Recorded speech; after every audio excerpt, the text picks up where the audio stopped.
మీ జీఐఈటీ ఇప్పుడు జీజీయూగా మారింది. 2000కు పైగా ప్లేస్మెంట్స్, ఐపీఎం, కేపీఎంజీ వంటి సంస్థలతో ఇంటిగ్రేటెడ్ కోర్సులు. యూపీఎస్సీ కోచింగ్, అడ్మిషన్లు ఓపెన్. గాజుల రామారం షిరిడి హిల్స్ కాలనీ నిన్న మనం వచ్చున్నాం ఆల్రెడీ. జయశ్రీ ఇక్కడ తన భర్త చేస్తున్నటువంటి ఆ కుటుంబం చేస్తున్నటువంటి ఆగడాలకి వ్యతిరేకంగా ఆమె నిన్నటి నుంచి కూడా ఇక్కడ పోరాటం చేస్తూనే ఉన్నారు, ధర్నా చేస్తున్నారు. ఇక్కడ రెండో రోజు బ్యానర్లు వేసి మరి వాళ్ళందరినీ వాళ్ళు చేస్తున్నటువంటి హింసని వాళ్ళు ఇక్కడ చూపిస్తూ చేస్తున్నటువంటి ధర్నా ఇది. నిన్నటి నుంచి నిరసన తెలియజేస్తున్న చాలా మంది మహిళా సంఘాల వాళ్ళు, అలాగే ఉద్యమ నేతలు కూడా ఈమెకు సపోర్ట్ చెప్పడం నిజంగా గ్రేట్.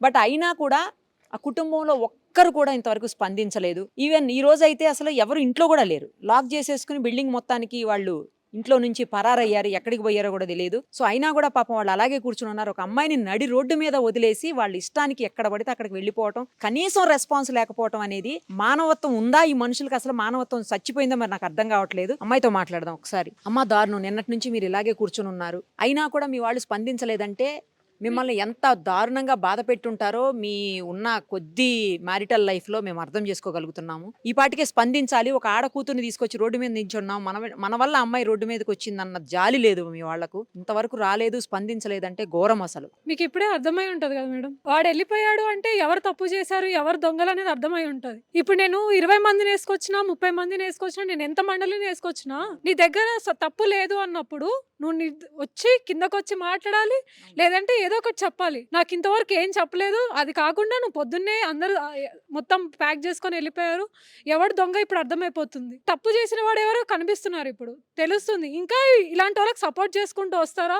నిన్న పోలీసులే నాకు తెలిసి వాళ్ళని దగ్గర నుంచి పంపించారు అనుకుంటున్నా మేడం. పోలీసు ఉన్నంతసేపు వాళ్ళ ధైర్యం అదే. వాళ్ళ పోలీసు ఉన్నారని వాళ్ళు చూసి ఏం చెయ్యలేరు, వీళ్ళు ఏం లేరని వాళ్ళ ధైర్యం. ఇదే జరుగుతూ ఉంటది. నాకెప్పుడు న్యాయం జరుగుతుంది? ఇంకా అంజన్న గారు పోరాటాలకి నిలువెత్తు నిదర్శనం మీరు. అలాంటి మీరు ఈ రోజు ఒక యువతి కోసం సపోర్ట్ చేస్తూ ఇంత దూరం వచ్చారంటే గ్రేట్ అండి. ఎట్లా ఈ అమ్మాయికి న్యాయం జరిగేది? ఇంత దారుణంగా కనీసం తిండి కూడా పెట్టకుండా అమ్మాయిని నరకం చూపించి ఈరోజు ఇంట్లో ఎవరూ లేకుండా పారిపోయారంటే అసలు ఏమనుకోవాలి? అంటే వాళ్ళకు భయం లేదని చెప్పుకోవాలి. యాక్చువల్లీ దయ, జాలి, గుణం లేని వాళ్ళని చెప్పుకోవచ్చు యాక్చువల్లీ. ఎందుకంటే ఒక మహిళకు జరుగుతున్నటువంటి అన్యాయం ఏంటంటే వాళ్ళకు కూడా బిడ్డలు ఉంటారు కదండి, వాళ్ళకి అన్యాయం జరిగితే వాళ్ళకి తెలుస్తుంది. యాక్చువల్లీ గత 4 సంవత్సరాల కింద పెళ్లి కావడం జరిగింది. ఒక 6 నెలలు కూడా వీళ్ళు సంసారం చేయలేదు.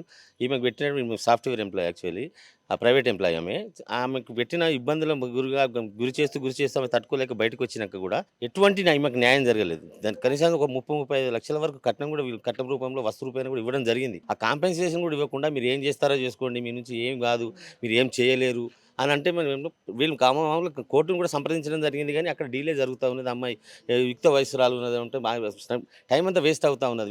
వీళ్ళకి అన్యాయం జరుగుతుంది. వాళ్ళ తల్లిదండ్రులు కూడా పాపం ఆయన కూడా రిటైర్డ్ ఎంప్లాయ్ అనమాట. వాళ్ళు కూడా దయనీయ పరిస్థితిలో ఉన్నారు. మహిళకు న్యాయం జరగాలని చెప్పి నిన్న ఇక్కడికి వీళ్ళకి రావడం జరిగింది. మహిళా మండలి వాళ్ళని పట్టుకొని ఇక్కడికి వస్తే వాళ్ళు పైకి రానివ్వకుండా వాళ్ళు పెద్ద గుత్తాధిపత్యం చేస్తూ గుండాయిజం లాగానే వాళ్ళు ఉల్టా చేస్తూ పోలీసు వాళ్ళని పంపించినా కానీ వీళ్ళు రెండో రోజు ఈ రోజు కూడా కొనసాగిస్తే వాళ్ళు పొద్దుగాల ఎవరు చెప్పకుండా 6 గంటలకే ఇంటికి తాళం వేసి మీరు ఏం చేస్తారో చేసుకోండి అంటే చట్టం తనపై తను చేస్తూ ఉంటుంది. యాక్చువల్లీ వీళ్ళు పోలీసు వాళ్ళని సంప్రదించారు. ఖచ్చితంగా నేను చెప్తాను, గవర్నమెంట్లో నేను ఇప్పుడు ఉన్నాను కాబట్టి, సలహా మండలిలో ఉన్నాను కాబట్టి ఖచ్చితంగా ఆమెకు న్యాయం జరిగేంత వరకు కూడా ప్రభుత్వం ఈమె ఉంటుందని చెప్పి నేను కూడా పోరాటంలో ఈ అమ్మకి జయశ్రీకి న్యాయం జరిగేంత వరకు ఉంటానని చెప్పి చెప్తా ఉన్నాను. ఖచ్చితంగా న్యాయం జరుగుతుంది. వాళ్ళు వచ్చేంత వరకు ఎవడైతే చక్రి అనేవాడు ఉన్నాడో వాడి దగ్గర డబ్బులు ఉండొచ్చు, అంగబలం ఉండొచ్చు, ఇంకేమైనా బలం ఉండొచ్చు, వాడు ఇక్కడికి వచ్చేంత వరకు కూడా మేము ఇక్కడ నుంచి కదిలే ముచ్చట్లే లేదు. అమ్మాయికి న్యాయం జరిగేంత వరకు అమ్మాయి వైపు మేము ఉంటామని చెప్తా ఉన్నాం. మీరు నిన్నటి నుంచి సపోర్ట్ చేస్తున్నారండి, కానీ కొంచెం కూడా వాళ్ళలో స్పందన లేదంటే ఇది అత్యంత దారుణమైన విషయం అండి. అసలు ఇది మానవత్వం అనేది రోజు రోజుకి తగ్గిపోతుంది అనటానికి ఇది ఒక నిదర్శనం మేడం.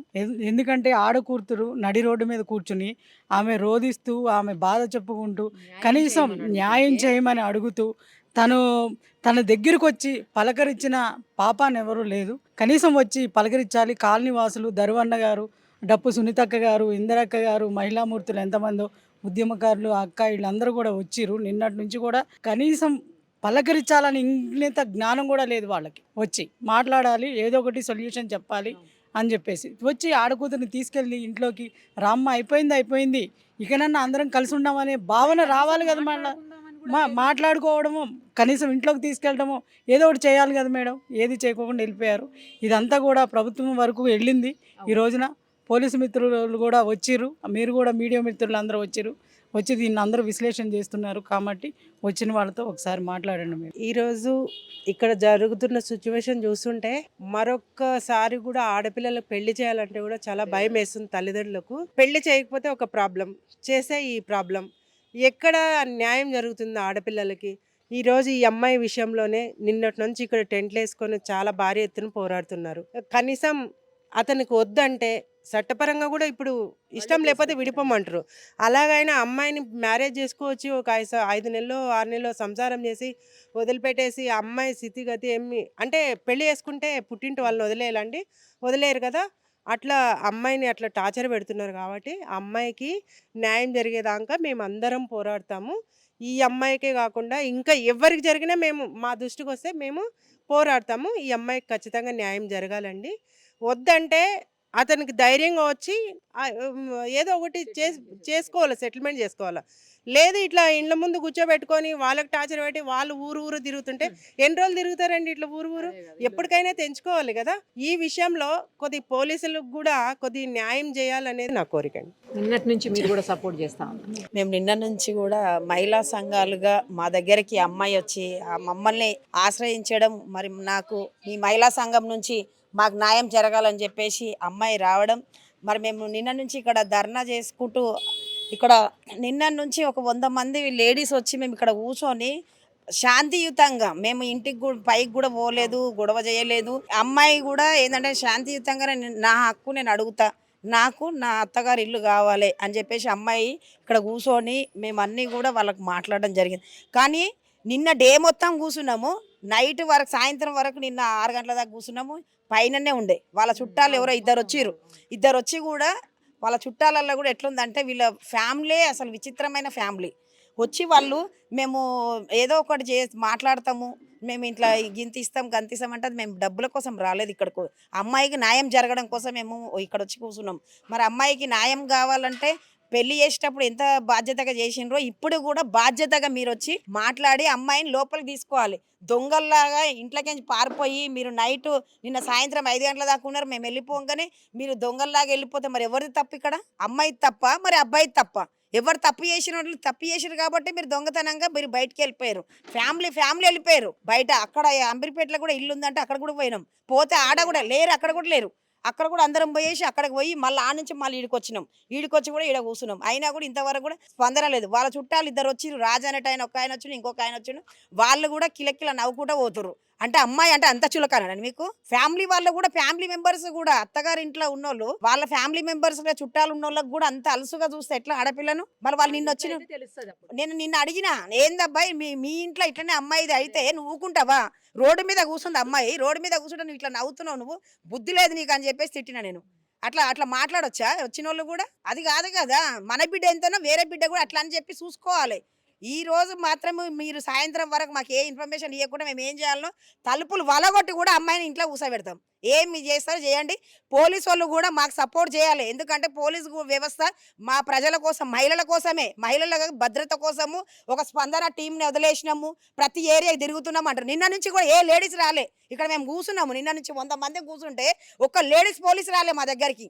ఏం జరుగుతుంది అని చెప్పేసి లేడీస్ సపోర్ట్ చేస్తున్నాం అంటారు. మరి లేడీస్ ఎందుకు సపోర్ట్ చేయలే? సిఐ కూడా రాలే. నిన్న 100 మంది ఇక్కడ కూర్చుంటే సిఐ కూడా ఇంతవరకు వచ్చి మరి ఏందమ్మా మీరు వచ్చి ఇక్కడ కూర్చుంటే సిఐ మాట్లాడలేదు, మహిళలు కూడా మాట్లాడలేదు. ఇది కాదు వ్యవస్థ. చేస్తే అమ్మాయికి న్యాయం జరిగితే మీరందరూ కూడా నిలబడి సపోర్ట్ చేయాలి. నిన్న నుంచి కూర్చుంటున్నాం ఇక్కడ, నిన్న నుంచి 100 మంది ఇక్కడ లేడీస్ కూర్చుంటే ఏం మర్యాద ఇస్తారు లేడీస్కి? మీరందరూ కూడా వచ్చి మాతో ఈ అమ్మాయికి సంబంధించిన ఎవరైతే ఫ్యామిలీ మెంబర్స్ అత్త మామ వాళ్ళ అత్త వాళ్ళందరూ కూడా 5 మెంబర్స్ ఉన్నారు, వాళ్ళందరినీ కూడా పిలిపించి మాట్లాడేంత వరకు కూడా మేము ఇక్కడ నుంచి కదిలేదు.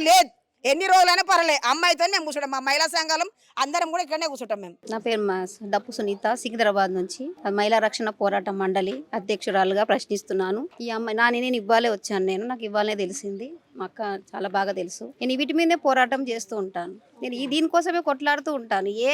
ఎట్లా ఉంది పిల్లలదంటే చాలా దరిద్రంగా ఉంది. ఎక్కడ చూసినా నిన్న కూడా పిలకలగూడలో ఒక ఎఫ్ఐఆర్ చేసి వచ్చాం. ఒక అమ్మాయిని అంటే జస్ట్ కామన్గా మాట్లాడితే ఫోన్ కాల్లో చేసి ఇది చేస్తే ఎఫ్ఐఆర్ చేసినాము, అరెస్ట్ చేయించినాము నిన్ననే. SC ST కేసు FIR చేపించి వచ్చాను నిన్ననే చిలకలగూడ నుంచి. నిన్న అయిపోయింది లేదు, మళ్ళీ ఇట్లా ఇంకొక న్యూస్ వస్తూనే ఉంటుంది. అంటే ఒకటి పూర్తి కాగానే ఇంకొక అమ్మాయిది వచ్చేస్తుంది ఇట్లా మాకు. న్యూస్ లో చూసి ఉరికొచ్చాను నేను. మేము సంసారాలు నిలబెట్టుకుంటూ వస్తున్నాం. పోలీసులు చెయ్యని పనులు మేము చేస్తున్నాం. మహిళా మండలికి మాకు నిజంగా అవార్డులు ఇవ్వాలి. మాకు అందరు గవర్నమెంట్ నుంచి మాకు అవార్డ్స్ ఇవ్వాలి. మేము అట్లా సంసారాలు నిలబెడుతున్నాం.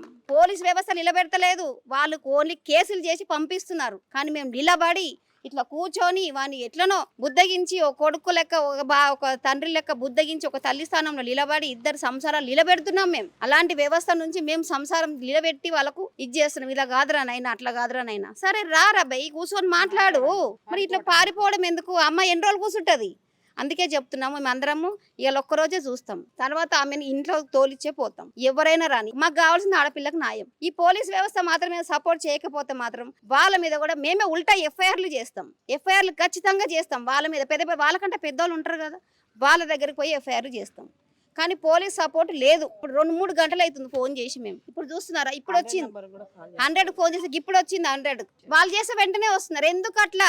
ఈ బాగ్దోకి ఎందుకు? మళ్ళా పిల్లదంటే ఇట్లా, పిల్లగాందంటే అట్లా అంటే ఇవ్వాల్సినవాడా? మన దగ్గర పైసలు ఉన్నాయా? ఇక మేము బూతులకు ఎత్తుకుంటే బూతులే వస్తాయి మాకు. మేము ఒక ఆడపిల్ల కోసం డే నైట్ మా సంసారాలు వదులుకొని ఒక వేరే సంసారం నిలబెట్టడానికి వస్తున్నాం. మేము ఒక మహిళా మండలి అంటే చులకనగా చూస్తున్నారు. ఎందుకు చూస్తున్నారు? మరి ఆడపిల్లలకు ఆడవాళ్ళమే సపోర్ట్ చేస్తాము. కాస్తన్న న్యాయం జరుగుతుంది. ఒక ఆడపిల్లని చనిపోయే వాళ్ళని కాపాడుతున్నాం. మేము నిలబడి కాపాడుతున్నాం. పోలీస్ స్టేషన్ అంటే భయపడుతుర్రు, అమ్మాయిలు భయపడుతున్నారు. పోలీస్ స్టేషన్ ఎక్కాలంటే భయపడుతున్నారు. ఏం కాదమ్మర్రా, ఎవరు ఎందుకు సావాలమ్మా? మనకంటూ బతికే హక్కు మనకు ఉన్నది. సావద్దు, కొట్లాడాలి. రండి మీరు, మేము ఉంటాం, నడవండి మీ వెనకాల. మమ్మల్ని బయటికి నడువుర్రి అంటారు. చిలకల కూడా CI మమ్మల్ని బయటికి నడువమంటే రచ్చ చేసి వదిలిపెట్టినాం. మేము వాళ్ళకి భయపడం. మేము కానివ్వండి, కేసులే కదా, మేము వాళ్ళు మర్డర్లు గిడర్లు చేస్తలేం కదా. ఎన్ని కేసులైనా పర్లే, 22 కేసులు ఉన్నాయి నా మీద. కానివ్వండి, బరాబర్ దిగుతా, బరాబర్ కొట్లాడతా పిల్ల కోసం. డప్పు సునీత అనేది ఒక బ్యాండ్ అంబాసిడర్ గా నిలబడి నేను మా పార్సిగుట్టల నిలబడతా, ఖచ్చితంగా నిలబడతా. ఎవడు అడ్డం వస్తాడో రాని, ఎంతమంది దొరికొస్తాడో రాని. వాడు అమ్మాయి గుట్టినాడు అయితే ఇప్పుడు సాయంత్రం వరకల్లా రావాలి. మేము ఈయన నిలబడతాం. ఏదో ఒకటి వచ్చి సెటిల్మెంట్ అన్న చేసుకోరా బై, లేకపోతే వదిలేసుకో, లేకపోతే ఏదన్నా ఏదో ఒకటి నీతోటి. మరి నీకేముంది? మరి మొగాడివి కాదా? నేను ప్రశ్నిస్తున్నాను కదా. మరి మా నేను కాదు, నేను మొగోని, నేను సంసారం చేస్తా, నా పిల్లని నాకు పంపియాను అనరా బై, పంపిస్తాం. ఎందుకు వద్దని కేసేసాడు? వద్దని కేసు ఎట్లేస్తావు? ఆ పిల్లతో మాట్లాడినావా? వాళ్ళ అమ్మాయితో మాట్లాడినావా? కుటుంబ సభ్యులతో మాట్లాడినావా? మరి నీ అంతలు నువ్వే కేసేస్తే ఎట్లా? పోనీ అమ్మాయి ఏమైనా తప్పు ఉందా? చెప్పు, వచ్చి మాట్లాడు మాతోటి. కోర్టు గిటు అమ్మ కోర్టులో చూస్తలేమా మనము? కోర్టుకు రాడు కదా, డబ్బులు ఉన్నాయి. లాయర్ ఎవరో, లాయర్లు కూడా చాలా చాలా చండాలంగా ప్రవర్తిస్తున్నారు. పైసల కోసం ఎంతకైనా దిగజారుతున్నారు లాయర్లు కూడా. అర్థం చేసుకునేటోళ్ళు లాయర్లు అయితే నిలబడి ఈ అమ్మాయికి న్యాయం చేయండి. మరి మేము వస్తున్నాం కదా, మహిళా సంఘాలం సపోర్ట్ చేసినప్పుడు మరి మీరు లాయర్లే కదా, మరి వచ్చి మాట్లాడండి మాతో. మీరు ఇట్లా చేసుకుంటా పోతే ఇంకా భారీ ఎత్తున పోతుంటది. ఇది ఖచ్చితంగా ఈ అమ్మాయికి సపోర్ట్ చేస్తాము. ఎవరైనా సరే, ఎంతమంది వచ్చినా సరే, మేము మాత్రం ఈ అమ్మాయిని వదిలే పరిస్థితిలో లేదు. ఖచ్చితంగా మేము సపోర్ట్ చేస్తాం. Thank you very much.